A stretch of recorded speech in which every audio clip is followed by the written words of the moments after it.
On this vote, the yeas are 215, the nays are 214, with one answering present.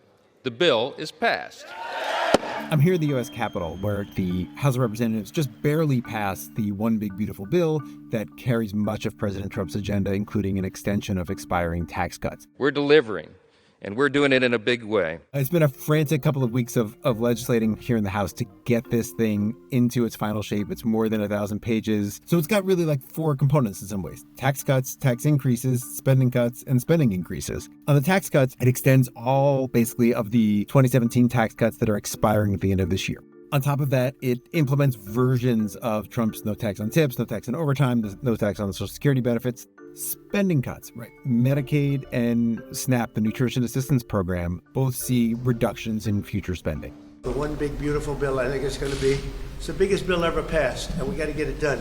Tremendous tax cuts for people, tremendous incentives, tremendous regulation cuts, all these regulations that are so horrible. There are lawmakers who really want to get more money out of Medicaid, to change some of the Medicaid funding formulas. And then there are members on the other side, more moderate members, who don't want to do that. The Inflation Reduction Act's clean energy tax credits. There are members who want to cut those things off immediately. In accordance with what the president wants, end waste, fraud, and abuse in Medicaid, which is wasting dollars that should be spent on the truly vulnerable, and then end as much of the Green New Scam as possible. There's another group of members from New York, New Jersey, and California who want a higher cap on the state and local tax deduction. The proposal that came out late Wednesday night adjusts the bill to sort of satisfy that. It takes that state and local tax deduction from $10,000 in current law to $40,000, and that was enough for people.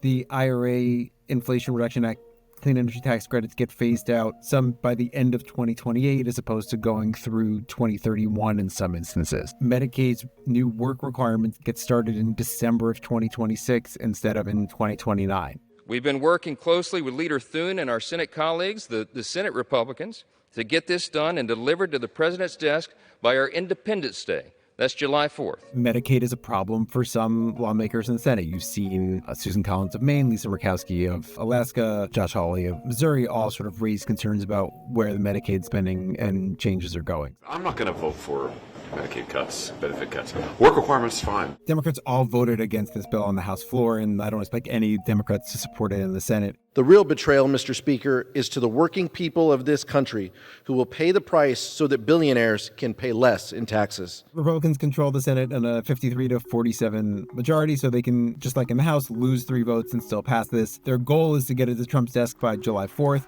We'll see. We're here heading into this Memorial Day recess. The Senate will not be here next week, and then they'll kind of come back in June and have a pretty focused month of attention on trying to get this over the finish line.